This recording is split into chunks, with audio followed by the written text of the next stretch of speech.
I got you. I got you. Here. Just you'll understand why I brought this up. You'll understand why I brought this up soon. You'll be like, "Whoa, streamer, really relevant and timely of you." This is from Gramsci from 1925. So this is a year before he's in prison. We have decided to set up a correspondence school. The publication of the following study notes represents the start of this project.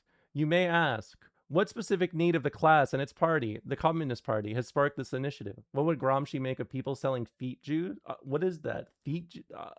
Never mind. For almost 5 years, the workers' revolutionary movement in Italy has been plunged into a state of illegality or semi-illegality. The freedom of the press, the right to assemble, to organize, and to disseminate propaganda have effectively been suppressed. So the training of the leading cadres of the proletariat can no longer be carried out with the methods that were traditional in Italy until 1921. The most active elements among the workers are being persecuted. Their every movement and everything they read is observed. The workers' libraries have been burnt down or otherwise disrupted. The big workers' organizations and the big mass actions no longer exist or cannot be carried out.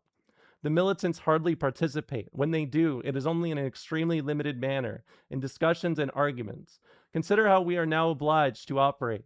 Our cadres are isolated from the class, and we can only hold irregular meetings, attended by invited guests. The habits that can be formed by such a political life, and that in other times would seem exceptional, arouse feelings, state of mind, and points of view that are often mistaken, and sometimes even morbid.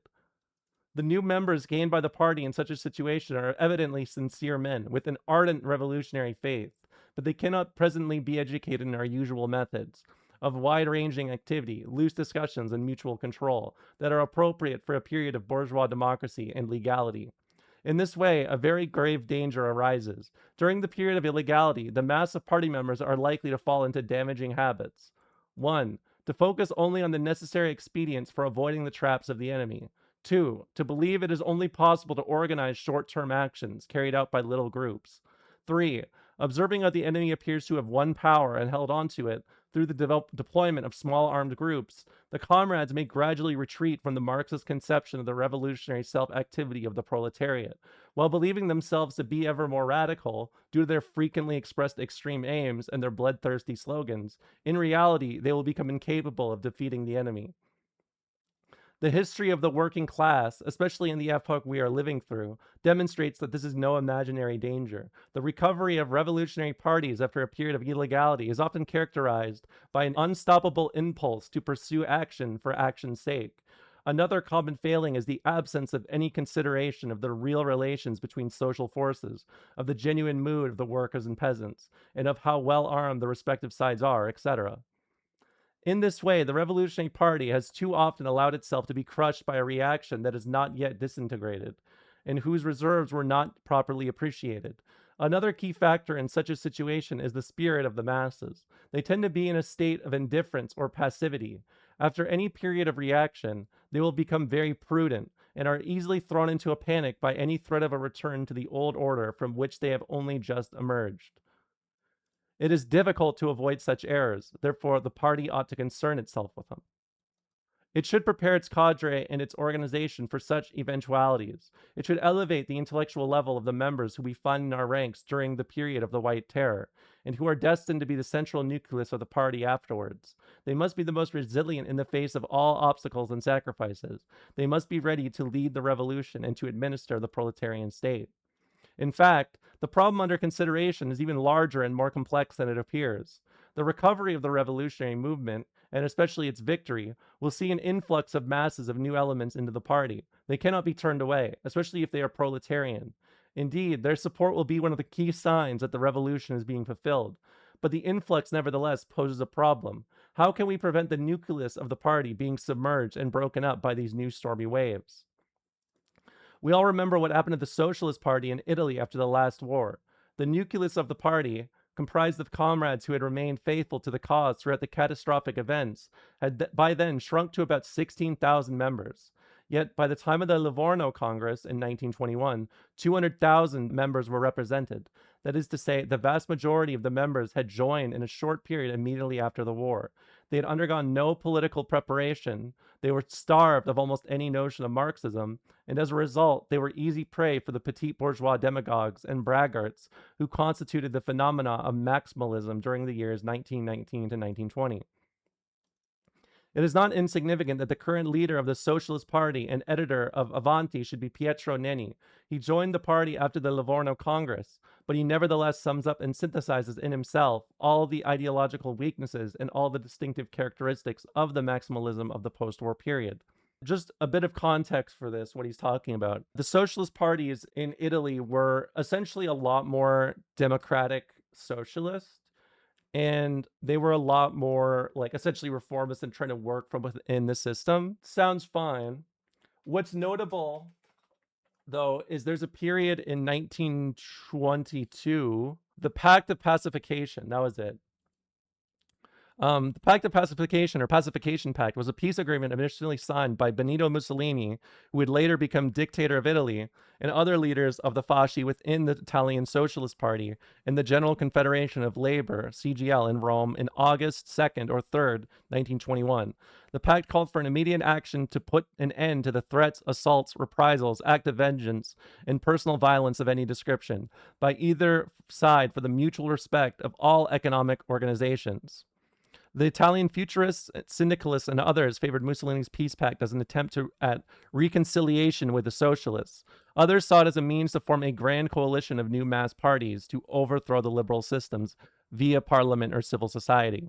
So understand that when Gramsci is pointing to socialists as like collaborators with fascists, like there is a real historical precedent. And typically, some of the more extreme dynamics that he points to of this time is actually more about the absolute adherence to reformism, as in, like, essentially trying to reform in a democratic socialist manner, but with a fascist party. So it obviously didn't work, to say the least. So understand when he's calling out the Socialist Party like that, it's worth remembering those details. It would be truly criminal if we allow what happened to the Socialist Party in the immediate aftermath of the war to happen again, this time to the Communist Party, following the fall of fascism. But such a course is inevitable unless our party adopts a clear position in this arena. The party must take precautionary measures to reinforce its cadre and its members both ideologically and politically. They must be made capable of absorbing and cadretizing still greater masses while ensuring the party does not suffer too many shocks or mutations of its character due to this influx. We have posed the problem in its most important practical aspects, but as a basis that goes beyond any immediate contingency. The struggle of the proletariat against capitalism unfurls on three fronts: the economic, the political, and the ideological. The economic struggle has three phases. 1. Of resistance against capitalism, i.e., the phase of elemental trade unionism. 2. Of an offensive against capitalism to win workers' control over production. 3. Of the fight for the elimination of capitalism by means of socialization. The political struggle also has three principal phases.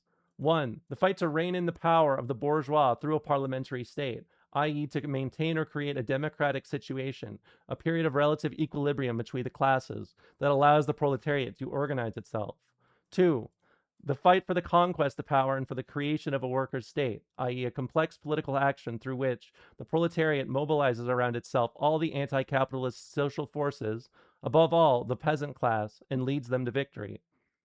3. The phase of the dictatorship of the proletariat, organized as the dominant class, to eliminate all technical and social obstacles that get in the way of the realization of communism. The economic struggle cannot be separated from the political struggle, and neither one nor the other can be separated from the ideological struggle. In the first phase, the trade union phase, the economic struggle is spontaneous. In other words, it arises inescapably from the situation in which the proletariat finds itself under a bourgeois regime. But it is not of itself revolutionary. It does not necessarily lead to the destruction of capitalism, as the syndicalists have long argued, with some success. In any case, the reformists and even the fascists permit some elementary trade union struggle, or rather, they maintain that the proletariat as a class may not engage in any struggle but the union one. Yeah, I think it describes the phases quite well for how simplistic it's being described, right? How general it is, I guess. The union struggle may become a revolutionary factor if the proletariat combines it with a political struggle.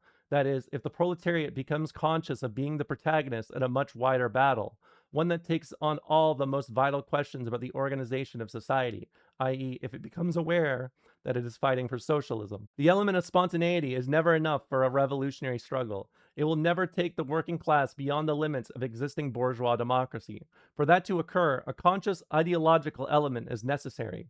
This entails an understanding of the conditions in which the class is fighting, of the social relations in which workers live, of the fundamental tendencies that operate within these social relationships, and of the development of society, driven by the irreconcilable antagonisms at its heart, etc., etc. These three fronts of the proletarian battle are reduced to a single one for the party of the working class. It fulfills this role precisely because it resumes and represents all the demands of the general struggle. Of course, we can't ask every worker to have a complete grasp of all the complex functions that his or her class will carry out in the process of humanity's development. However, we must ask that of the members of the party. One cannot propose, prior to the conquest of state power, the complete modification in the consciousness of the whole working class. That would be utopian, because class consciousness as such only changes when the living conditions of that class also change. That is to say, when it becomes the dominant class and has at its disposition the means of production, of exchange, and it holds state power. But the party can and must, in its entirety, represent this advanced consciousness. Otherwise, the party will not be at the head, but at the tail of the masses. It won't be able to lead them. Instead, it will be dragged along behind them. This is why the party must assimilate Marxism and why it must assimilate it in its current form, Leninism. Theoretical activity, i.e., the fight on the ideological front, has always been neglected in the Italian workers' movement. Marxism in Italy, with the exception of Antonio Labriola, has mostly been studied by bourgeois intellectuals, who distort it and bend it to the needs of bourgeois politicians, rather to the needs of revolutionaries. We can see one symptom of this neglect in the Italian Socialist Party, where the most disparate tendencies coexist peacefully. As a result, the Socialist Party issues statements whose underlying conceptions contradict each other. The leadership of the Socialist Party would never imagine that in order to liberate the masses from the influence of capitalism, it is first necessary to defend Marxist doctrine within the party itself, and to defend it from every distortion.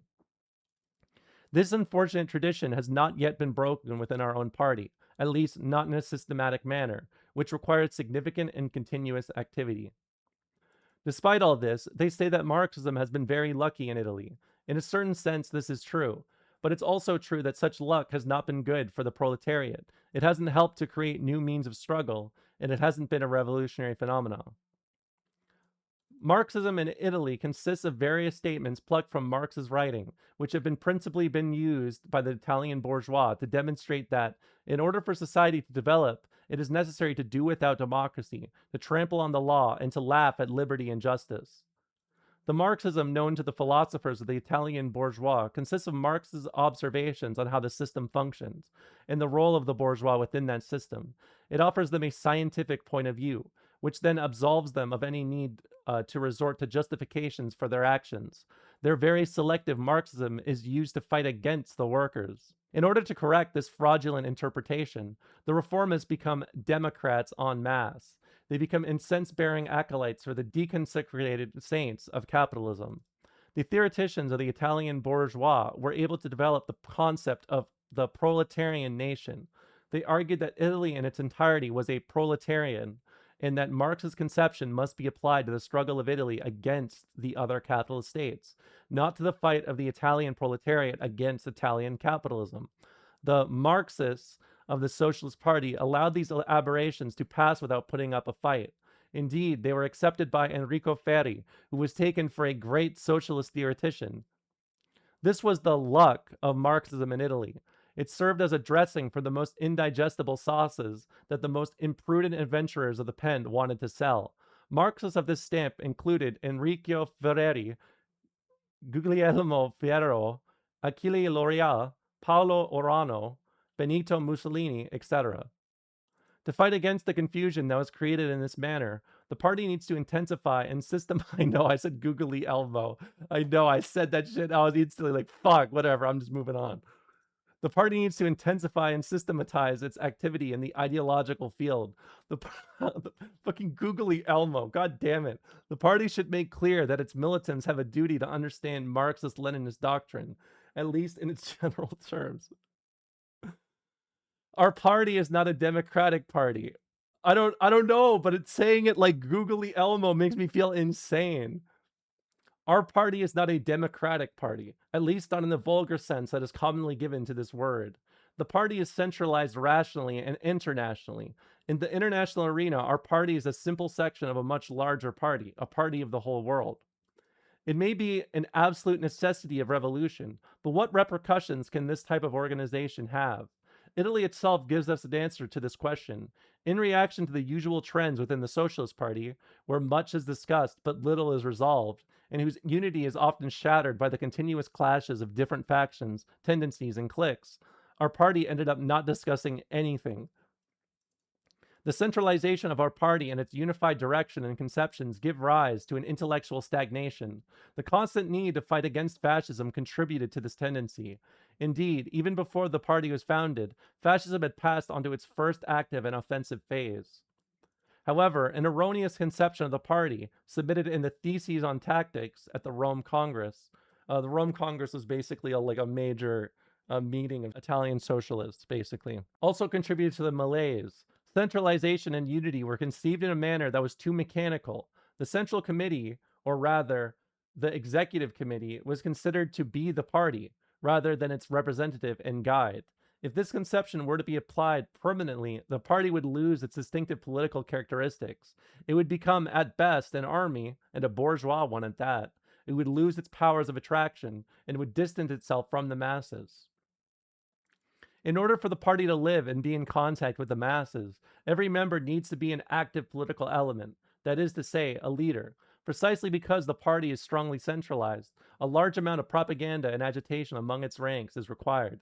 It is necessary that the party educates its members and raises their ideological level in an organized manner. Centralization of this kind means that in any situation, even if under a state of siege, even if the leading committees cannot function for a certain period or are not able to link up with the periphery, all members of the party are able to orientate themselves in their own circles. It means that each of them should be able to draw from the situation the elements required to decide a political line, so as to ensure that the working class does not lose heart, but rather feels that it has direction and is still capable of fighting. The ideological preparation of the masses is therefore an absolute necessity for the revolutionary struggle. It is one of the indispensable conditions of its victory. This first course of lessons for the party school proposes, within the limits that the present situation allows, to carry out a part of this general activity. We will develop 3 series of lessons, one on the theory of historical materialism, one on the fundamental elements of general politics, and one on the Communist Party and the principles of its organization. In the first part, which will closely follow, or even give a direct translation of Bukharin's book, I'm assuming this is the ABCs of communism that he's referencing, comrades will find a complete treatment of the argument. The second part, on general politics, will consider the basics of the following subjects: political economy, the development of capitalism until the epoch of finance capitalism, war and the crisis of capitalism, the development of economic forces, communist society and the state, the First and Second International, the Third International, the history of the Russian Bolshevik Party, the history of the Italian Communist Party, Soviet power and the structure of the Soviet Republic during the period of war communism, the origin and base of the new economic policy, industry, agrarian and peasant policy, commerce and cooperation, financial policy, the unions, their function and tasks, the national question. The third part will systematically address the doctrine of the party and the principles of revolutionary organization. These will be developed in activities directed by the Communist International. The details of this were fixed in a more complete manner at the organizational conference held in Moscow in March of this year. This will be the school's basic course. It cannot be complete and hence cannot satisfy all the needs of the comrades. In order to approach it in the most comprehensive and organic way, we have decided to publish pamphlets each month, classic. They will be in a similar format to these study notes. Each pamphlet will address a particular argument. One will be dedicated to the question of trade unions. It will treat the most elementary and practical issues of union activity: how to organize a branch, how to draw up rules, how to agitate for a pay raise, how to frame a contract of employment, etc. That is to say, it will constitute a true manual for the workplace organizer. Another pamphlet will address the question of the peasantry. A third will attempt to summarize the economic, social, and political structures of Italy. Other pamphlets will treat key arguments in working class politics according to the doctrine of Marxism Leninism. In each issue, then, alongside each of the three issues, we will publish 1. Study notes directly pertinent to the subject of the lesson. 2. Suggested frameworks for debates. 3. Educational advice for those studying without a teacher present. The students must examine the materials we supply closely. They should not be read hurriedly as if they were a newspaper or a pamphlet. Students must concentrate as if there was an examination to be taken at the end of the course. That is, they must strive to memorize and assimilate the arguments so that they will then be able to make a report on the subject or give a short talk about it. The party will keep a list of the students, and when it needs a speaker, it will turn to them before anyone else. Students should not be dispirited if they initially find it hard to understand certain notions. We have tried to bear in mind the average ideological level of the majority of our members while compiling the handouts. The subjects will be familiar to some comrades, but for others they will be completely new and a little difficult to digest. It is inevitable that this will happen. Students must work out how best to overcome this unevenness. Working together in study groups and repeating past lessons can sometimes help in this regard. In any case, we ask all students who need help to write to the organizers of the school to explain their situation, ask for clarifications, and recommend other methods or forms of exposition. You've read some of these, right? Not the ones that Gramsci is directly talking about here, but like a lot of the subjects that he talks about in this are essentially what he writes in prison. For example, like a lot of the root of his ideological thinking, you can see like the pieces of it in this from where we've like initially started. And it's because like a lot of those are, you know, he wasn't able to be writing these outside of prison, basically. Because, you know, once this is what, does it have a date? Written in April, May 1925. I think he's jailed by June 1926. So I'm sure there was probably like a bit of development for this, but it never got to really go. I wonder what was in their how their pamphlets looked. They're basically just really small books, you know?